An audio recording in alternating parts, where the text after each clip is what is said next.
Thank you very much indeed. Bismillah ar-Rahman ar-Rahim.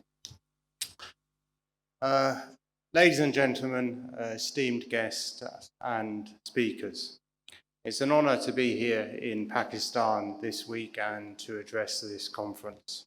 Let me start by introducing myself.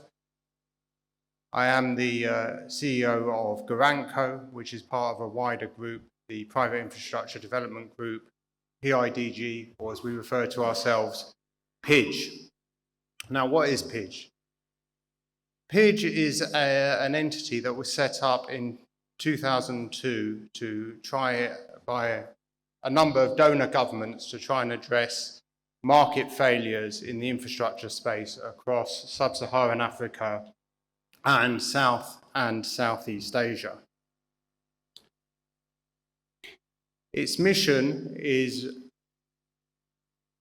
really to alleviate poverty in developing countries through the provision of infrastructure, to do that through sustainable development impact, socio-economic development, and also by providing a just transition to net zero through climate finance.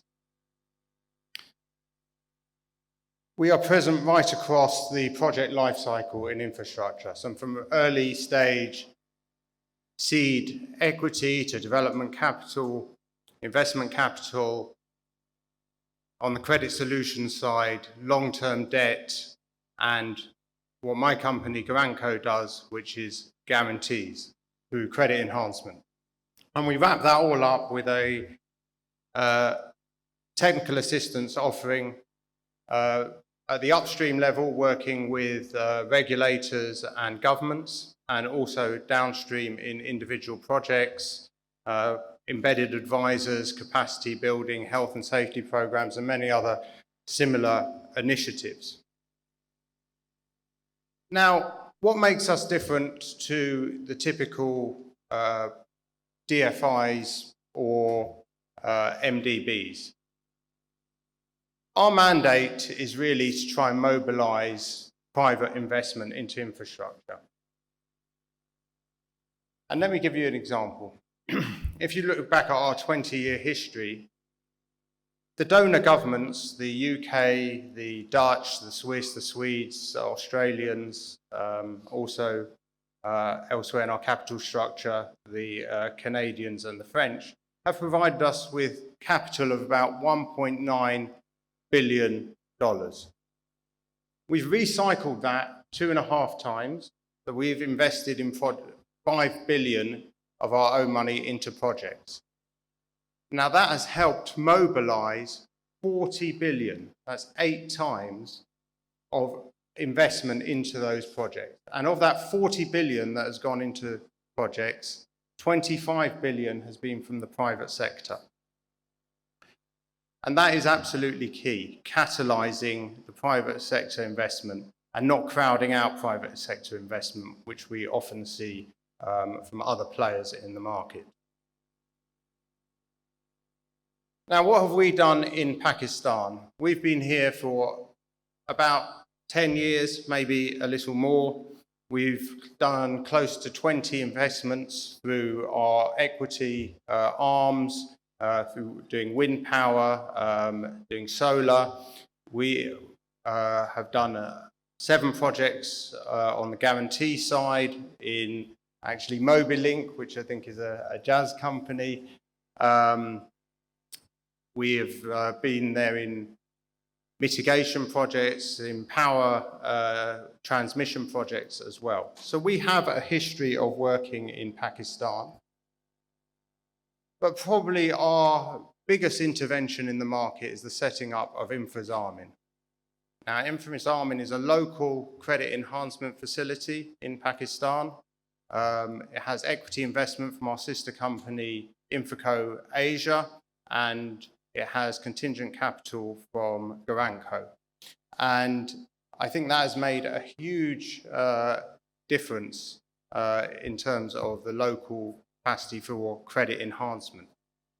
Now, this is a concept that we first developed in Nigeria, working with the Sovereign Wealth Fund of Nigeria. In 2016, we set up a similar entity. That entity now has close to $175 million of investment, about 20 projects. It has mobilized significant money from pension funds locally, using its AAA rating locally. Infazamin, under the inspirational leadership of Maheen, who's on the stage there, is actually well ahead of the curve. InfoCredit Nigeria hadn't done it took it 3 years to do its first transaction. Infazamin has already done two significant transactions, including the first gender bond last year, not just the first gender bond in Pakistan, but the first gender bond in the whole of South Asia.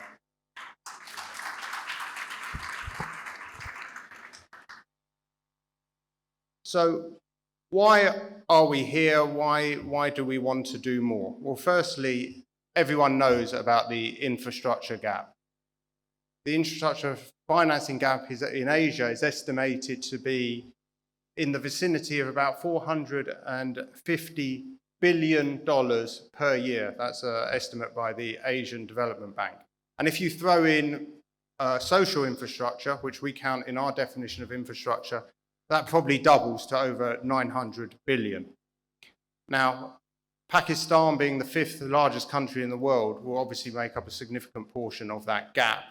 And if you look at just some sectors like, power, for example, there's a huge disparity between supply and demand. The minister talked about it earlier. I think it's estimated to be about 7,000 megawatts of differential, which is huge. And we really believe that we can play a role there. The second reason why we think Pakistan is really important for us to focus on is climate. We saw the devastating impact of the floods in 2022. There is a disproportionate impact on countries such as Pakistan of climate change, certainly compared to the amount of emissions. Net emissions of developing economies, countries such as Pakistan, is relatively small compared to the disproportionate impact of climate change. And we saw that the climate bond, the gender bond that Infazamin launched last year also had flood rehabilitation at its core. And there is much more we can do on climate. And when we talk about climate, we're not just talking about renewables, about climate mitigation, which is very important, of course, and especially with the supply-demand gap in energy markets in Pakistan. But really, we need to think about adaptation, and we need to think also about climate resilience. Just to give you one example, I was in Madagascar last year visiting a solar farm that we helped finance. Now, like Pakistan, the east of Africa has been devastated by climate change. The cyclone season is much longer than it has been previously, and there are the storms, the force of the storms is much greater. And they swirl in across through Malawi, Mozambique, and then into Madagascar. And you can see in Malawi, for example, which only has an electrification rate of 12%, half the infrastructure was wiped out at a storm 2 years ago. So it's really important that we make the infrastructure resilient. And what we've done in Madagascar is, when we built that solar farm, the poles, the mounts for the solar panels, are buried 3 meters into the ground, which is much more than you have it in many solar farms. And the reason for that is when the cyclone comes, it doesn't uproot all the solar panels and destroy the energy infrastructure. So climate resilience is really important, and we've seen that in Pakistan. That's an example that we've done in Africa, and it's something that we would certainly look to replicate here. So What does Pakistan need to do? I think we've heard a lot from the Minister and other speakers about what it needs to do to bring the country up and make more of a conducive environment for investment. And there are many things that have already been done. I think the State Bank Renewable Energy Scheme is a great scheme that they've put in place. That allowed us to do a solar rooftop C&I project here with Shams last year. So things are moving, but more needs to be done. I think the Minister mentioned privatisation. I think that is also very key for FDI, but I think we need to really get more lending into the system. If you look at the loan deposit ratios, the investment deposit ratios in Pakistan, in the banking system, they are very low. And we really need to find a way of mobilizing lending, creating more investable and bankable projects. Now, part of that is getting interest rates down. And the Minister did allude to the fact that hopefully they will come down to 5 to 7% in 2025. I think that's absolutely vital for the development of Pakistan. At the moment, there is no incentive for banks to lend because they can take very cheap, relatively cheap customer deposits, and then they can put them in government paper and take zero risk and still make very high net interest margin and very high profits. So there is no incentive. You need a lower interest rate environment in order to really mobilize investment. Another thing that I think is really important is to try and mandate institutional money to come into infrastructure financing. There is a huge amount of pension fund, provident fund, insurance money out there, and that really, instead of sitting in government paper, needs to be mobilized into infrastructure. And those entities need to be not just incentivized, but mandated to invest in infrastructure. Now, I appreciate, they have a duty to, their pensioners and other stakeholders, of course. And that's where credit enhancement can play a really key role. What Infrazaman is doing, what GuarantCo is doing, can play a very key role in de-risking some of those investments into infrastructure and really allow that institutional money to flow. I think what also needs to happen is a framework to allow longer-term investment into infrastructure. And it's going to take a long time to build markets and bond markets with, long-term infrastructure bond offerings, of course. But there are things that can be done in the shorter term, such as allowing banks, for example, to avail liquidity facilities. One thing that we do is we provide a liquidity extension guarantee so that banks can maybe lend longer term, but they know that they have a put option on a internationally A-rated entity and therefore can take that tail risk away from them. But I think that is really important because you need longer term financing into infrastructure. Short term, 5-year financing will not cut it. And then one other thing that did spring to my mind, actually, just when I was getting my visa coming to Pakistan, is what a long and laborious process it was as a foreign visitor to try and get a visa.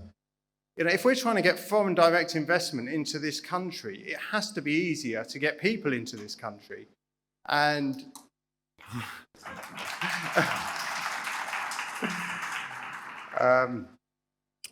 if you look at even in the local neighborhood, some of the e-visa schemes, and they have made it much simpler, and there's no reason why Pakistan cannot follow suit on that. And if you look at ease of doing business, that metric, I think Pakistan rates 108 out of 190 countries. For the fifth biggest country in the world, that's really not an acceptable statistic. I think things have moved. I mean, it's not all bad news. I think in 2016, it was 148. It is now 108. So it's moved 40 places. And I think that is, good traction, but it needs to really move into the top 50 in order really to realize its potential. So I just want to conclude by saying Pakistan has great potential. We've heard it from many speakers today. I think there are many things that we stand ready to do as a foreign investor to help facilitate that, and certainly Infozamin also does. With that, thank you very much for your attention. Thank you.